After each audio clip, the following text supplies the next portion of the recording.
Hello, everybody. This episode is sponsored by Wow Boutique. You didn't hear it from me, but what better time to get a great deal on the best clothes than now? You can come out of these COVID times with an excellent wardrobe. Wow Boutique is here for you. They carry your favorite brands at prices that you won't believe. Doors open every day at 9 a.m. except for Saturdays and Sundays. They're located at the Uptown Liquor Store in Vieux Fort. So hop over to Wow Boutique at the Uptown Liquor Store in Vieux Fort, and when you get there, tell them we sent you. For more information, you can call 715-0793.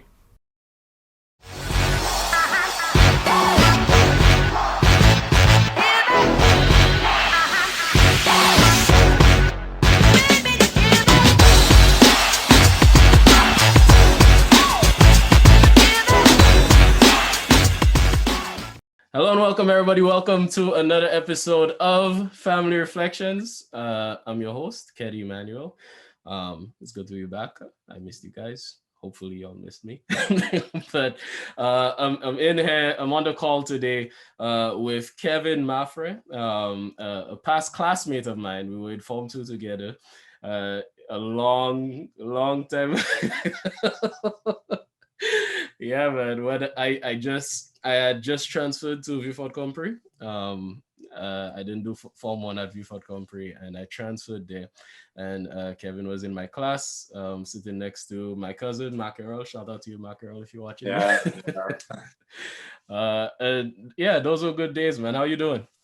I'm doing great. Thank you for having me, and the fact that you introduced me as a past classmate. I just want to put in there that you were a very interesting individual at school. Very, very interested. Very creative. Oh, thank you, man. Yeah, we had some good days in Form 2, man. With teachers like Mr. Balas. I think. Oh, are you there? Yeah, I'm done. Yeah, we had some good teachers. It was a good time, innocent times. Definitely a lot of fond memories there. But before we get into anything, you were telling me a little bit about your background. I understand right now you are an educator, but you also told me a little bit about social research that you're doing. Can you tell me a little bit about that for the viewers and listeners? Yeah, basically, what I am trying to find, fundamentally speaking, is the correlation between the cognitive development of the child and the behavioral patterns of the child with the structure in the home. And that's something that I am working with as an educator.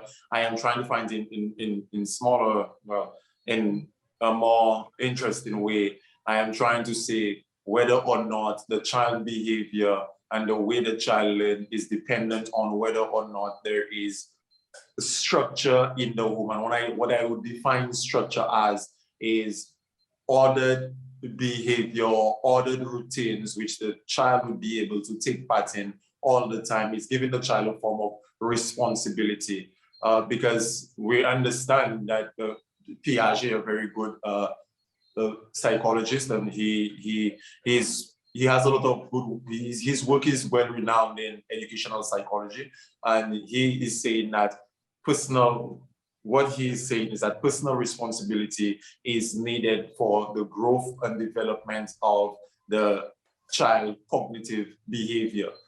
So I'm trying to find out if we can see whether or not there is a correlation between the order in the home, whether or not the home is ordered, and if there is order, if the children that have an ordered home behaves better and they have better grades in school.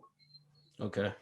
And so basically you're trying to find that correlation between development, cognitive development, and the home life, right? The home life background of children. What inspired you to look into that? That's a very good searching question, I would say. The past few months, we saw a spike in crime in St. Lucia, and most importantly, there was a couple episodes in Vieux Fort and in Dennery, sorry, and Dennery as well. And I asked myself, what is the as thinking as a researcher, I'm asking myself, what is the age range of the individuals that is being in those incidents or in those violent acts, and the ones that are doing the violent acts. And I realized with minimal evidence provided to me that a lot of those males, you would say, are between the age of, let's say, 20, they're about average 20 to about 30. Yeah.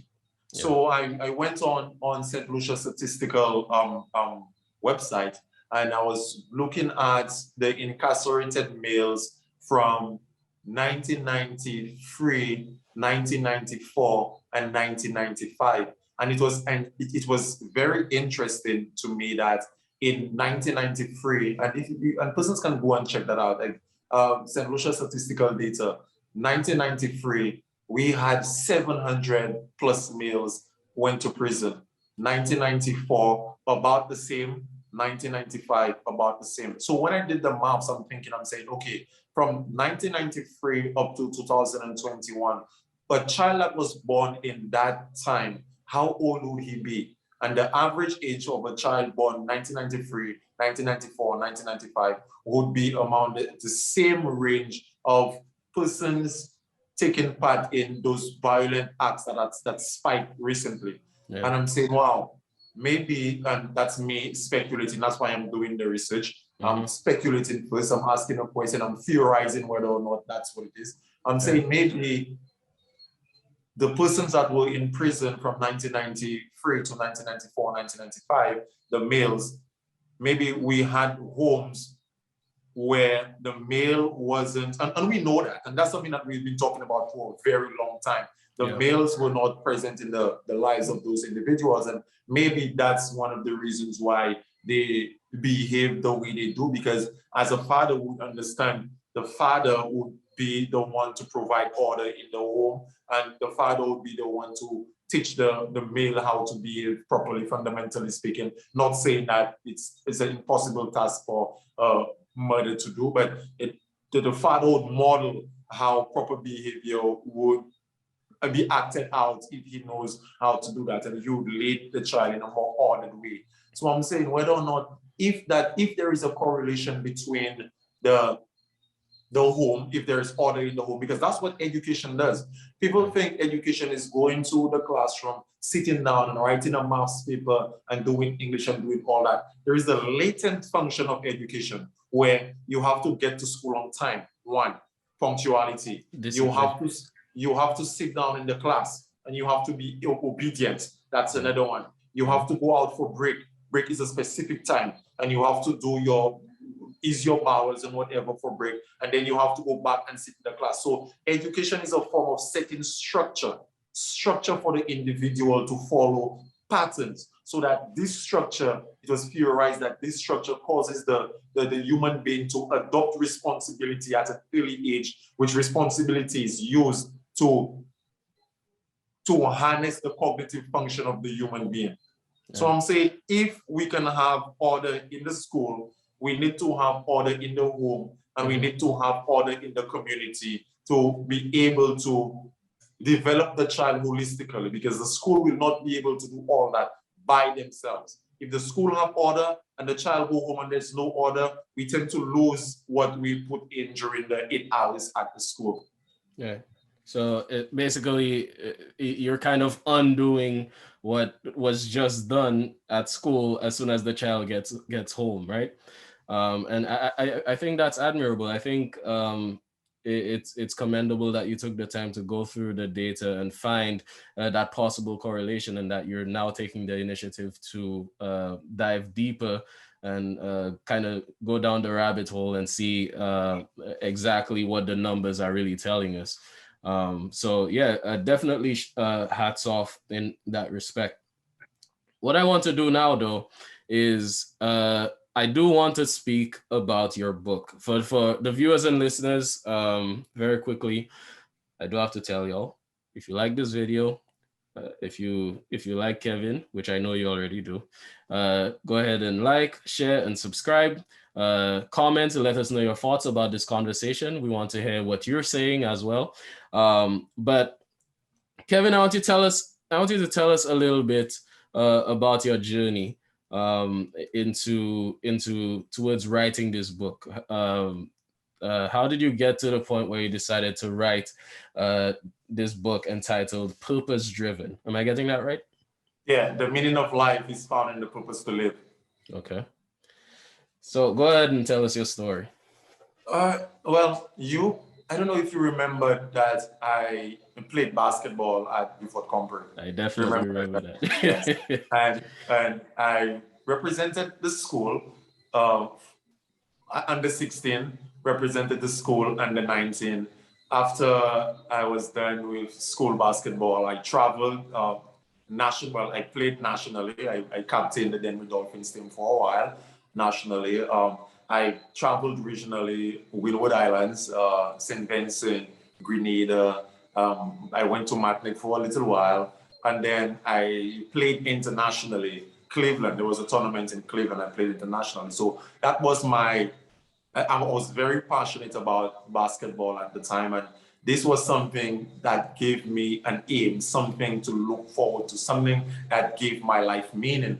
And when I was playing basketball, I found myself, because of the fact that it was valuable to me and it took me places, incremental progress. I could have seen that I was doing well. I was rewarded based on getting trips and other places. So I was focused. No matter, despite of my humbling background, I did not fall into what was the major aspect of my surroundings at the time. Because my surroundings, there were persons who fell into drug use at an early age, who fell into specific social ills that wasn't beneficial to them. But to me, because I know I had an aim in my mind that I was playing basketball and I was doing that, I kept that discipline because I know where I wanted to go. I read this book, The 7 Habits of Highly Effective People by Stephen Covey. And when I read that book, I remember myself back then. He said you must always have an end in mind. And that end in mind, that's one of his habits of highly effective people. The end in mind will propel you during difficult times. But then I was awarded I got a scholarship, actually. I got an opportunity to get a scholarship, actually. And that was at my last resort. That was the last thing on the agenda that I had to accomplish. And it came to the point where the scholarship did not go through because of eligibility issues, and I attended post-sec and I was attending a junior college and all those things. And because I lost my aim, that valuable aim that kept me in the difficult time, it was just taken away from me. The light that was beacon ahead of me, it just went dark. And then I fell to depression, and I fell to the same behaviors around me that I was kept away from for a very long time because of that aim, because of the fact that I lost that valuable aim. Now I found myself being driven by the will to pleasure, no longer the will to meaning. And when I got to myself and I said, no, Kevin, that's not who you were when you were passionate about something. That's not who you were when you were playing basketball. That's not who you were. And then I started, at that time, I ended teachers college. During going through the depressive state, I went to teachers college. I did all those things, but none of those things was meaningful to me. I was just doing them because I had to do them. But then I still find myself out partying late. I still find myself chasing hedonistic pleasures. I still find myself doing things that's detrimental to me as an individual. But then I started reading Viktor Frankl, Man's Search for Meaning. I started reading Carl Jung. I started reading Nietzsche. I started reading those guys. And those guys end up telling me exactly what the problem was. And the analysis was spot on. Because back then, when I had an aim, or when I had a purpose, you could say, my life was more aligned to doing things that are beneficial to me as an individual and beneficial to society. But then when I lost that aim, I fell down and I was basically going against what would be beneficial to me and what would be beneficial to society. When I look past that, I say, wow, that was my personal experience. But then I look outside of myself and I realize a lot more persons are doing this exact same thing. They are driven by the will to pleasure and not the will to meaning. So I'm saying I took 3 years of my life to try to articulate or synthesize the information that I have read from, or that I was influenced by those persons that I read, because I'm an avid reader. I like to read a lot on personal development and things like that. And I'm saying, like, I can synthesize the information, put it together, and let persons know that a valuable aim is mandatory in living a helpful, healthy and fruitful life. Right. Fundamentally. Okay.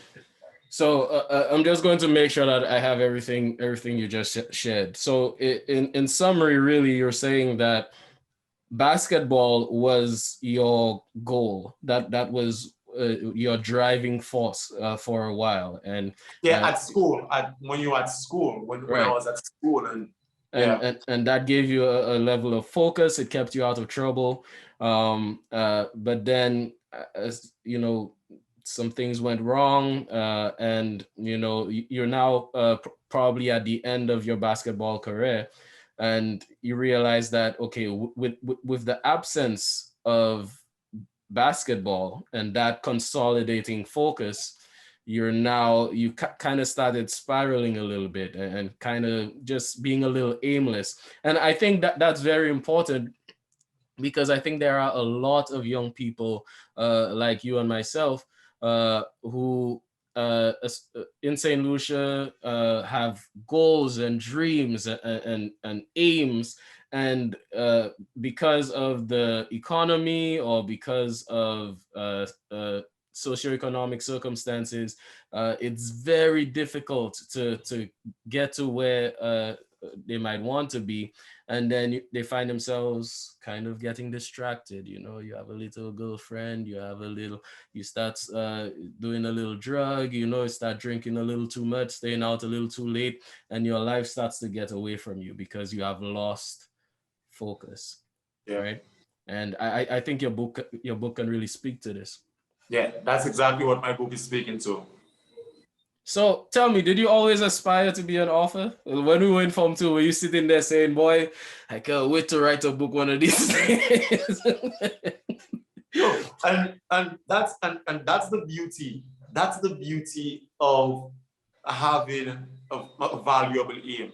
And when I say the valuable aim, I mean you must try to align yourself with something that is beneficial to you as an individual. You cannot forget about yourself. It's beneficial to your family. How would that benefit my family? It's beneficial to your community. It's beneficial to your wider society or your nation. And it's probably beneficial to your culture. So if you could find an aim like that, that's beneficial that is beneficial on every level of analysis, then you would find yourself making incremental progress. Now you will get yourself investigating different things that you never really know that you could have done. So when I realigned myself with a valuable aim, I start to realize, like, hey, I could try that. I'm skillful in that way. And when I was growing up in school, I was a very analytical person. I like to analyze every single thing, and I discovered that about myself when I pursue an aim that is valuable. I discovered that I'm very analytical. I discovered that I really love to write. I discovered that there is a creative part of me that it finds itself in almost like in academia, you could say, but it's not solely that. But there is something that I aspire to understand. And when I understand, I try to share. Mm-hmm. That's when I understand something. Like, I'm not going to understand something to myself, like Haile Selassie said, the man who gain wisdom and keep wisdom to himself is rendering wisdom worthless. And when I get to know something, I'm eager to tell somebody, hey, let's look at it from that point of view. Hey, let's improve the way we view the world. Hey, let's improve our interpretive structure. And right. I find passion in doing that. I don't do it because I want to sound like I'm smarter than others. I want to do it for others to come on board and try it out too and say, yeah, that's true. Let's all do it like that, or let's all try to understand that for what it is, so that we could improve our lives and we could improve society, we could improve the community, and we could improve life in general. Yeah. And I think that's key. I think that's a beautiful thing, and I think we need persons to do that and keep doing that for us to move forward as a people. I never heard that quote by Haile Selassie, so that's a very yeah. I'm going to hold on to that one. He say it again. He that does not share wisdom renders wisdom worthless. Is Yeah, that it? he who gains wisdom and doesn't share wisdom, he renders it worthless. Wow. So it's worthless to understand something and not share it, Yeah. basically. Okay. All right. Yeah. That's cool, man. That's a very cool phrase. So yeah, first of all, I have to say I'm proud of you for pursuing what that thing that was inside of you up until this point that you've now come forward with this book, which viewers and listeners, I want to plug in very quickly, is available on Amazon. Wherever this episode is being played, you'll find the link to the book in the description on this episode. So make sure to go over there and buy it. Check it out. All right, let's show your support for Mr. Mathurin here. Now, this question is a little funny, but I'm going to hop in and ask. You're soon to be married, so first of all, congratulations, right? Thank you. Yeah, so congratulations in advance. I'm happy for you. I really hope the best for your union.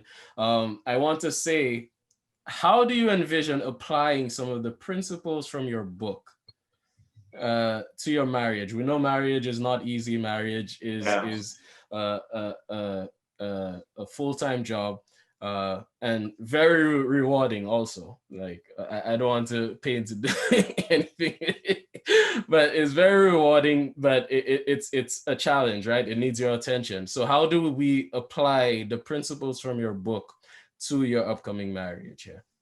Um, I just want to, before I go into the question, I would like to say that there is one, there is there's a very big difference between understanding something conceptually and applying those things physically or practically in your life. And I've been speaking to a lot of older persons who have walked the same path and who shows a level of fruits in that area. They show that they're still here over no matter the challenges that they went through, they are still here doing the best that they can. And one of the underlying issues in my book that correlates with exactly what they're telling me is the aspect of having a purpose and being driven with a purpose in life is basically taking up your responsibility as an individual, as a male, as a woman, or as a child,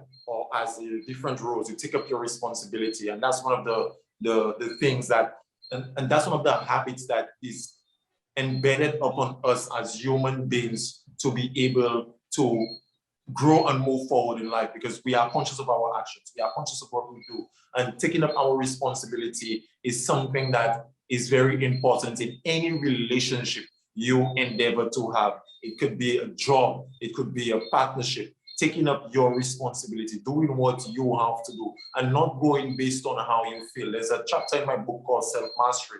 Self-mastery, and it really speaks to me emotionally as well. You don't allow your emotions to guide you. Yes, you have emotions. Yes, their emotions come. Yes, you are aware of those emotions. Yes, those emotions can be difficult to deal with. But you cannot let the emotions guide your actions. You must always be ahead. You must always be stronger than your emotions. You must always be the one not only in control, but the one to respect the emotions and the one to say, okay, I am not feeling to do that today. It's a feeling, but it's important that this have to be done. And that's one of the ways that we could take up our responsibility generally in life. So I believe if I can commit to taking up my responsibility as, first of all, a man, and then a husband and a friend to my spouse, I believe that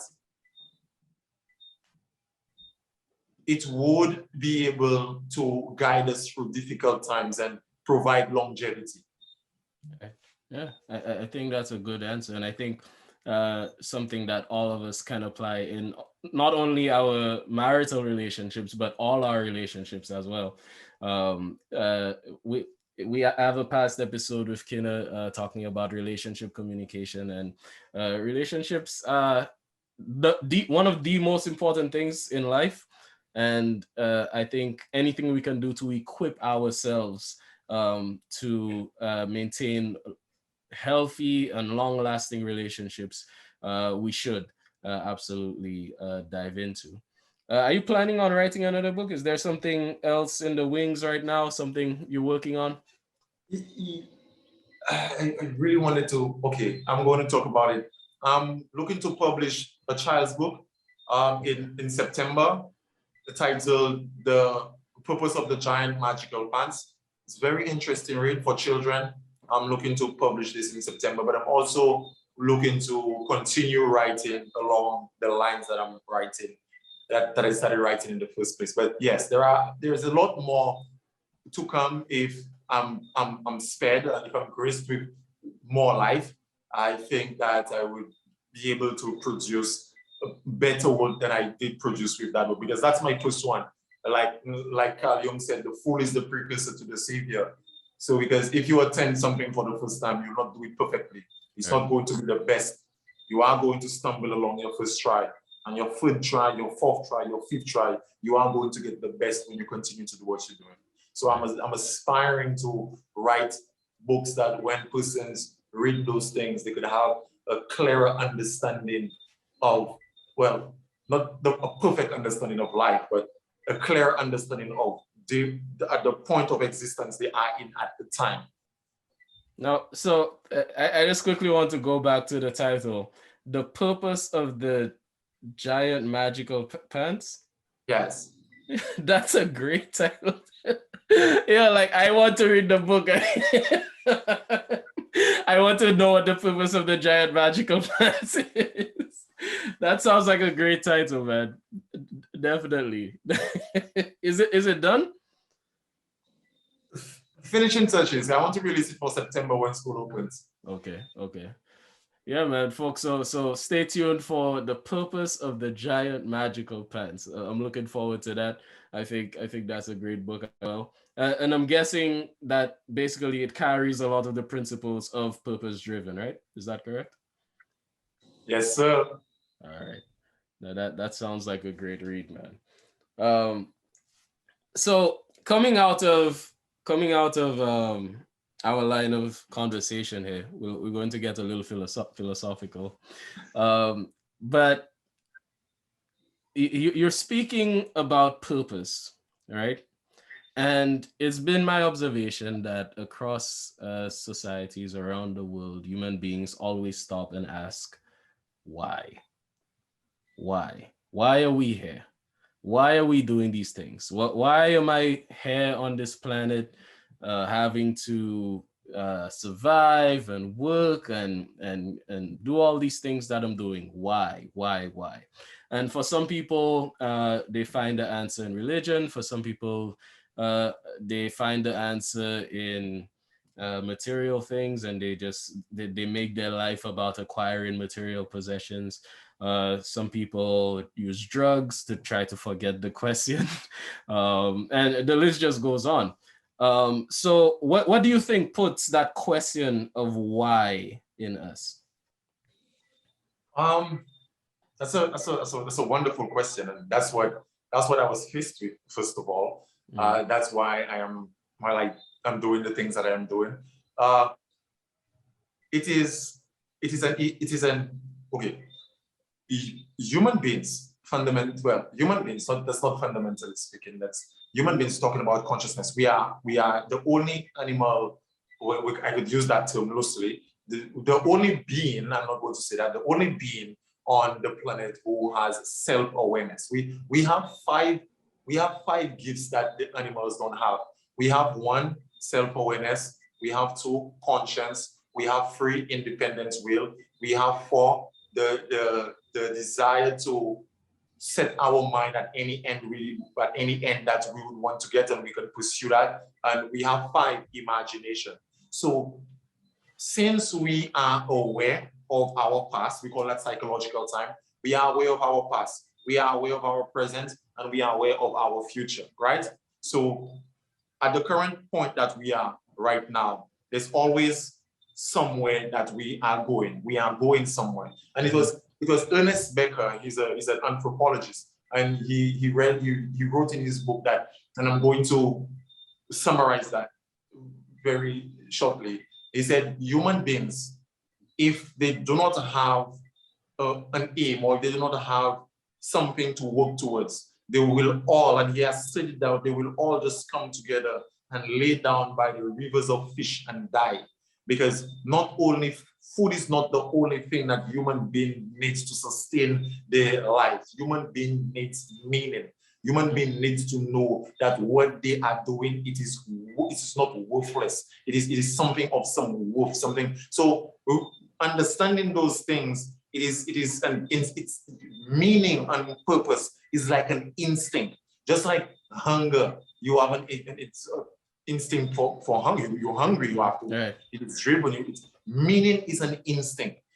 Everybody that is alive wants to know that their life is meaningful. Yeah. Everybody, it's an instinct. It is something that is inherently, it is in us. It is encoded in us.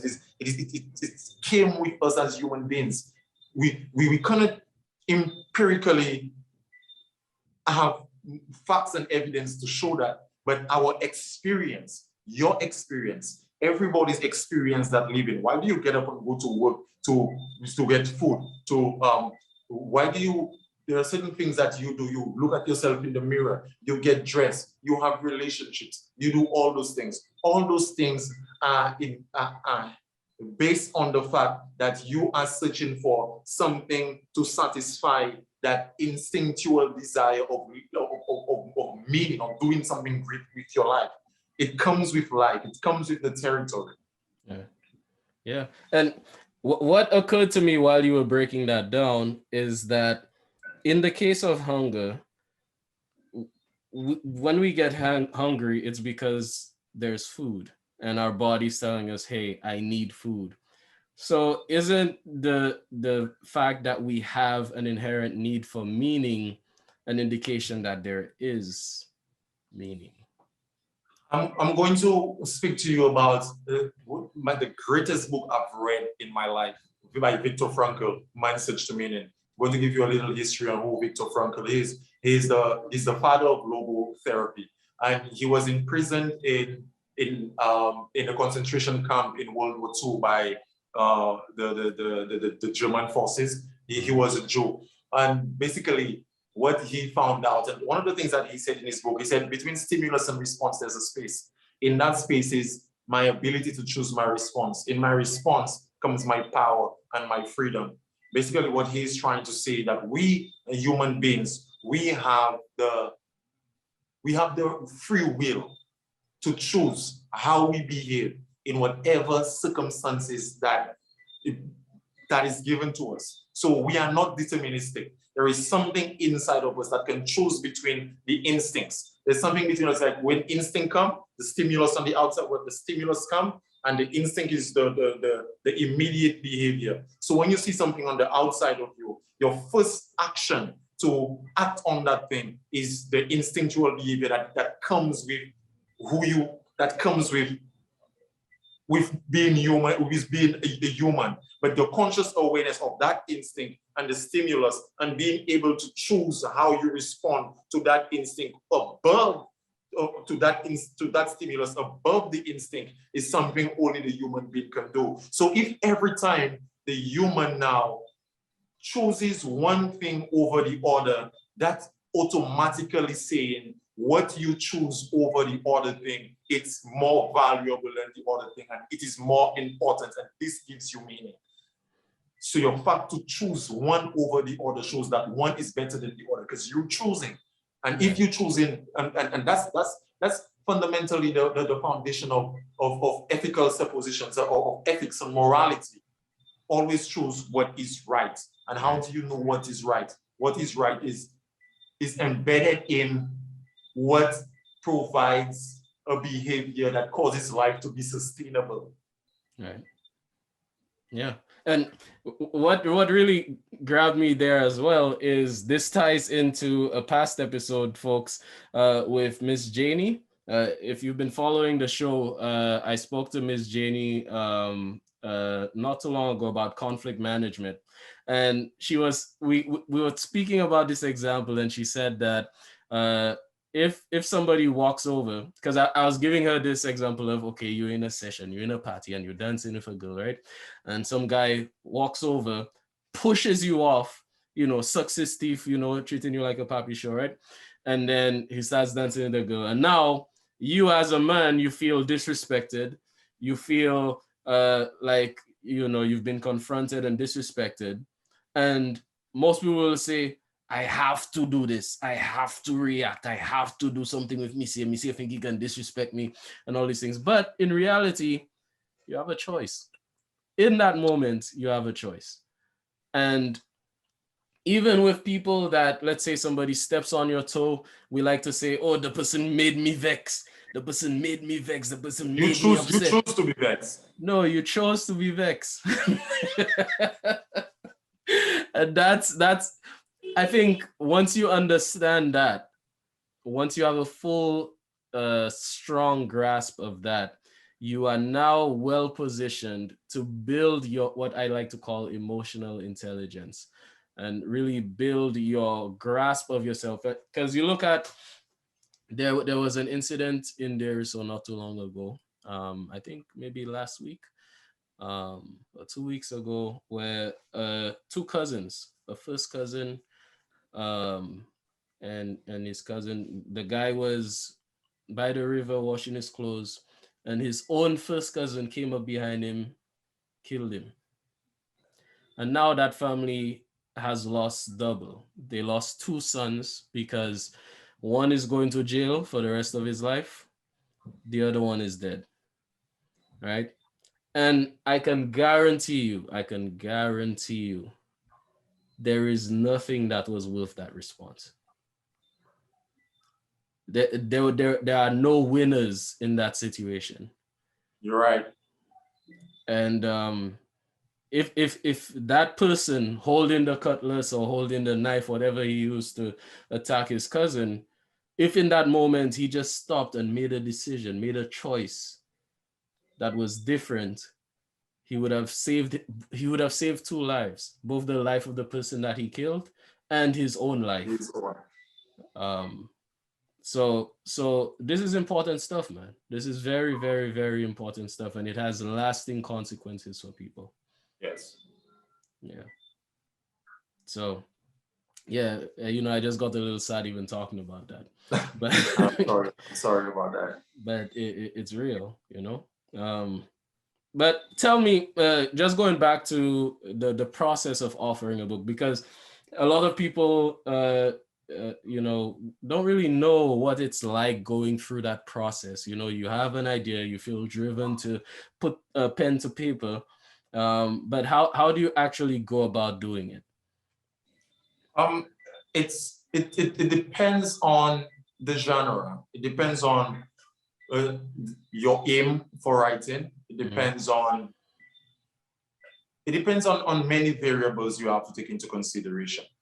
Because the book that I wrote and the materials that I write, it's based on research. It's based on what others have said, what other professionals have said on the topic, and how others have argued on the topic. And I spent like a little over 3 years writing this book. And when I said writing the book, when I say I spent 3 years writing the book, persons would think I spent 3 years writing the book, like as texting on formulating words and coherent sentences. No, 3 years writing the book means that I was basically doing research for probably a year, reading probably a year, I read all that I could have found on the topic for a year. Everything. Bought books on Amazon every month. First thing I'll do is buy 2 books on Amazon on the topic. For a month, every month when I get paid, first thing I do, buy 2 books on the topic, investigate the authors, investigate what the authors were interested in, investigate the history of the authors, investigate why the authors would write such a book. And then I would read the book once or twice. And then I'll try to see if different ideas correlate. So the ideas that stuck throughout, if I read 15 books, the ideas that stuck throughout the 15 books, I would say, okay, there is something there. It is coherent with 15 authors that they didn't live at the same time. One of them lived in the 16th century, the other one lived in the 15th century, the other one lived in the 17th century, and the majority of them, they kept that coherent idea. They said there is something in that idea. So I investigate that idea deeply. And then I synthesize the things that is to our context as we take the age of the individuals that I'm writing towards my target market. There are things that I cannot say, things that I cannot write because persons might not understand it. So I must break it down and distill, concentrate. So I have to synthesize it to the persons around my area, around my group, my understanding, and then I have to write a book. Yeah. Now, very quick. It sounds like, is that a political rally passing by your home right now? Yes, yes. Very. Yeah, guys. Yeah, this Sunday I myself was looking at some of the rallies going around the island. People jumping up, enjoying themselves. I just want to take a moment right now to encourage you and use this platform to tell you that check out what you're voting for. Don't vote blindly based on what color you're seeing, whether it's red or yellow or green or blue. Take a moment to do research on why you're voting for who you're voting, and then make your best decision based on that. All right. And I would like to also say that I think a young person should exercise the right to vote. I think persons should go out and vote and take part in the process. Right. Absolutely. But yeah, going back to your process, you said that you did research and you did reading and all of that. So now take us to the point where now you have done the research, you have sat down and you've written, and you now have your full manuscript. Where do you go from there? Full manuscript, and that's the most difficult. That's the most difficult part. Well, that was the most difficult part for me because it was my first book. While I was writing the book, I was speaking to a friend of mine. A friend of mine said, "Oh, you need to find the publisher. You need to know how are you going to publish the book." I said, "Well, it's going to come. I'm going to find a way to publish it." I didn't know, honestly. All I know is that I wanted to write a book. And the process of writing the book, what was very exciting to me was waking up 3 in the morning. That was wonderful. Waking up 3 in the morning, 4 in the morning, and writing up to 7. And then I would get ready and I'll go to work. And that made my day. That my day was so great that my thoughts were clear. I knew what I was about. I started with, and it was wonderful. And when I developed when I developed my manuscript, it beckoned onto me that, hey, research or publish, research. I just researched online how to publish a book, and KDP come up, and the KDP is something on Amazon. So I got a publisher directly on Amazon, and I just published the book on Amazon, and the book was just on Amazon from there. Right. So my first draft, it went through Amazon. I published on Amazon. Yeah. And I actually went through that same exact process for a book I wrote called George Road. This episode is not for that, so I won't be telling you all too much about that. But KDP is a platform on Amazon where you can actually self-publish your book, and I think it's revolutionary for authors everywhere. Where previously you had to go through these traditional publishers that might decline you or not really appreciate your work, or it might be very difficult. But now Amazon has really shifted the frame there. So I really want to encourage people, if you have something on your chest, if you have something that you really want to put pen to paper for, don't hesitate. Be driven and be focused, as Mr. Mathurin was, and push forward towards your goal. And I think one thing, and I don't know if you'll agree with this, but I think one thing that is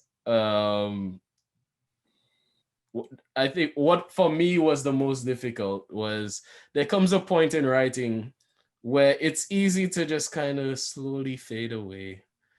Because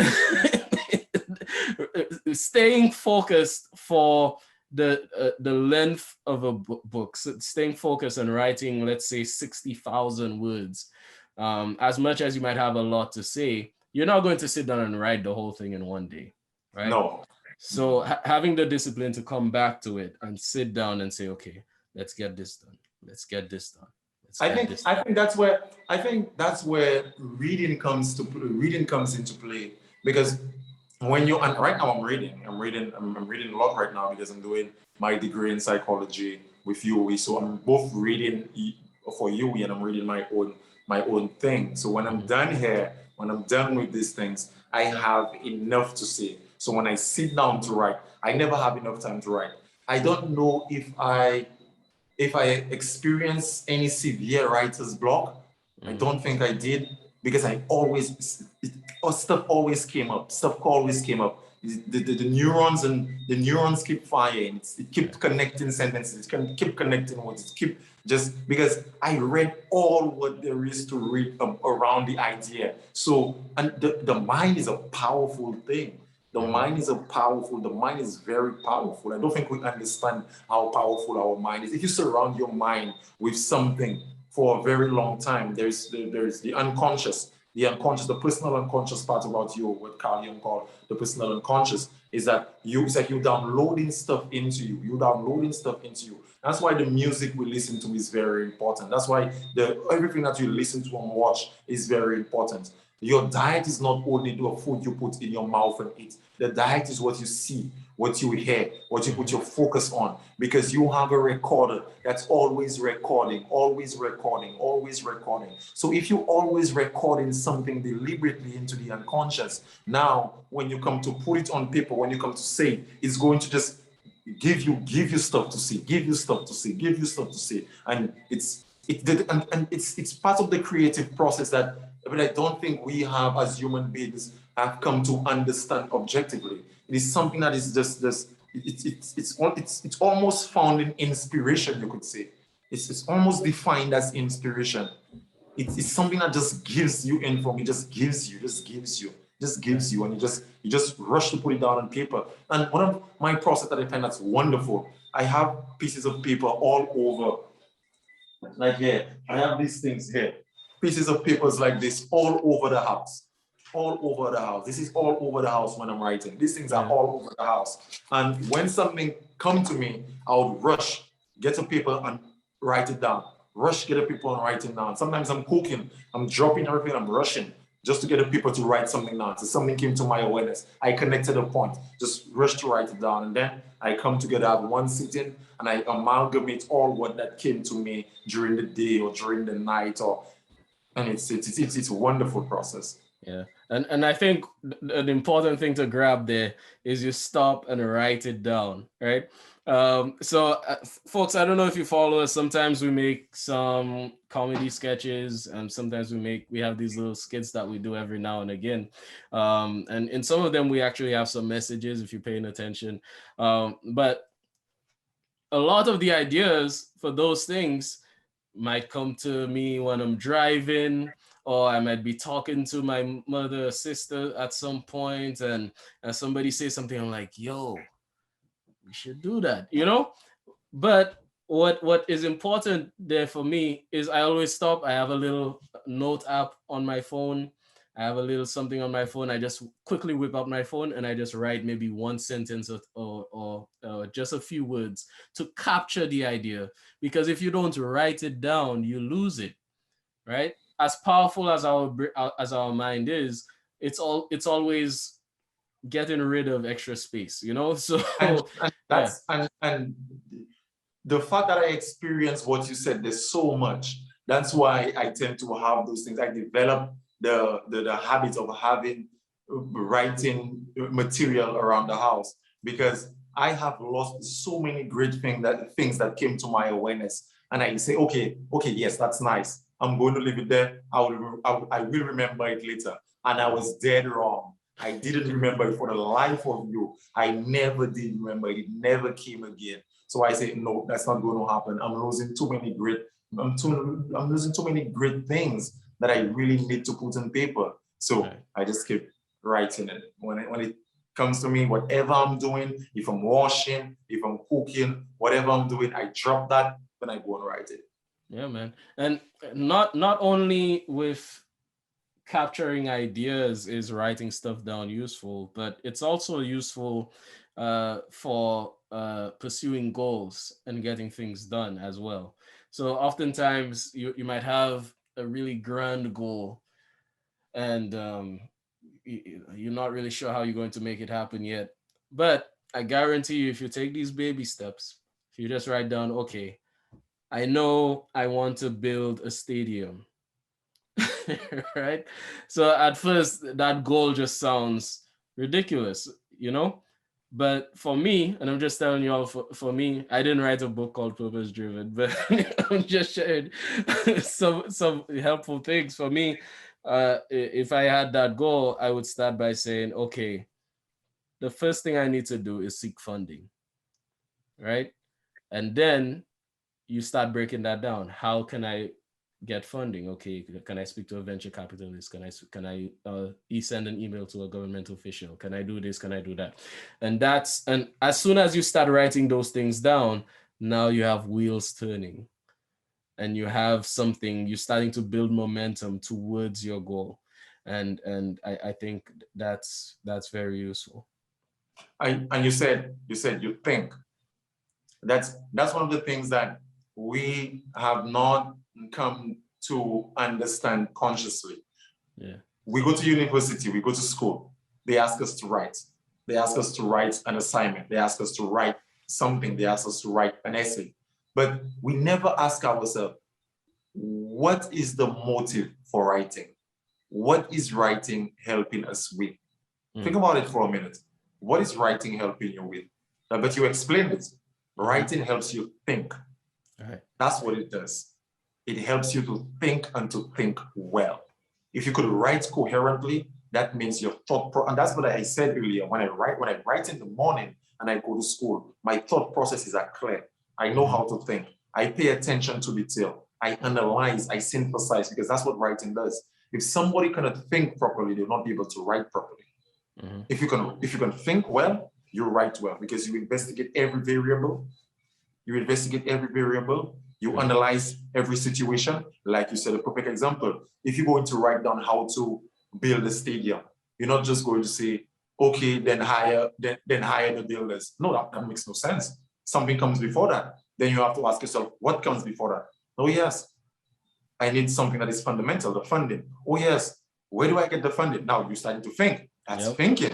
You're starting to think. Writing is something that teaches you or enhances your capacity to think. And that's one of the latent functions of one of the things that I'm doing right now. I find we live in a society where persons don't think well. Persons are driven based on conditioning and domestication. Conditioning is when you're in a specific area or you're in an environment, and persons give you a reward in that environment for behaving that specific way. So every time you behave one way, that is Pavlov classical conditioning experiment, behaviorist. Pavlov was a behaviorist psychologist, and he used the dog and the bell. Every time he rang the bell, he gave the dog the food to eat. Right. So when he rang the bell, he associated ringing the bell with the food, and then the dog salivates. So when he gives the dog the food, the dog salivates while it eats the food. But then he associates the ringing of the bell with the food and the salivation. And then when he rang the bell without the food, the dog salivates. That's conditioning. That's a real thing. Human beings move based on the fact that they are conditioned. And then you have domestication. Domestication is basically what you see around you. when you see something around you, that's where you are, that's your environment. And Eric Erickson talk about the socioculture, psychosocial theory of cognitive development. Basically, what he's saying is your environment around you shapes who you become. So when you are domesticated, let's say you grew up in an environment where you see your father abusing your mother all the time. You grew up to be a male that would abuse his wife or his partner all the time. You are domesticated. You did not think critically for yourself. A lot of us, we are not acting based on wise thinking. We are not acting based on objective decision making on our own parts. We are just stimulus response. Yeah, autopilot. No thinking, no analyzing, no interpreting, stimulus response. Stimulus response. We behave in a deterministic way. So somebody hung a bread over your head, you jump. They treat you like an animal. Yeah. That's how animals behave. Animals see food, eat. Danger, defend. Yeah. That's animalistic point of view, but human beings are not that way. Human beings have consciousness. We have conscious awareness, so we can choose how to behave despite on how we feel. So writing helps you with that. Writing helps you to think clearly, and it helps you to speak properly as well. Yeah, man. How do you think we can encourage more writing in St. Lucia or in the Caribbean as a whole? It's a loaded question. I think by telling persons that's by motivating persons with the truth about writing. Because I think persons want to think well. Yeah. I would hope so. Thinking, the purpose, when persons live in life, persons want to live a good life. Persons want to live a good life. Persons want to know that the necessities are met. Persons want to know that some of the wants are met. Persons want to know that they are doing well in life. And thinking clearly helps you do that. I think that would be a motivating factor enough to help persons, because persons, the fundamental aspect of being here is to live well. And if thinking well causes you to live well, why not train yourself in thinking well by learning how to write? All right. Yeah, absolutely.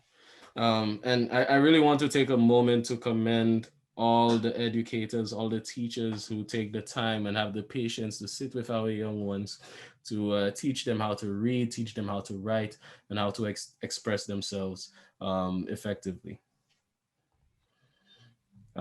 So with that being said, we're now coming to the conclusion of our episode. Can you just remind people of everywhere that they can find Purpose Driven?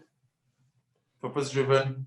Right now, I had some copies with me that it's sold out. You can find it on Amazon for now, but I will be doing some orders to have some in my possession. So right now, as this date of the recording, you could find Purpose Driven on Amazon. Okay. And if you're watching this right now, in the caption above, I already did you the favor. The link is right there. All you have to do is click it. Go ahead and order. There are so many companies that you can use here in St. Lucia now to receive your package. There's Zippy Freight. There's Westech. Yeah, Westech. And Dropbox. Shopbox. So there's multiple solutions that you can use to receive your order of your book, and you can have it in about a week or a few days. And so let's show our support for Mr. Mathurin. Proud of you, and I encourage you to keep doing what you're doing, keep reading, keep researching, and keep pushing the envelope. Thank you. All right, folks, as always, I have to tell you when you'll be seeing us again. You will be seeing me here in another episode of Family Reflections on July 26th. I know that date means a lot right now to a lot of people, but the episode will be airing on that date. So we'll see you on July 26th. Make sure that you're living a life that is purpose-driven. Thank you, Mr. Mathurin, for joining us, and see you guys later. Thank you for having me.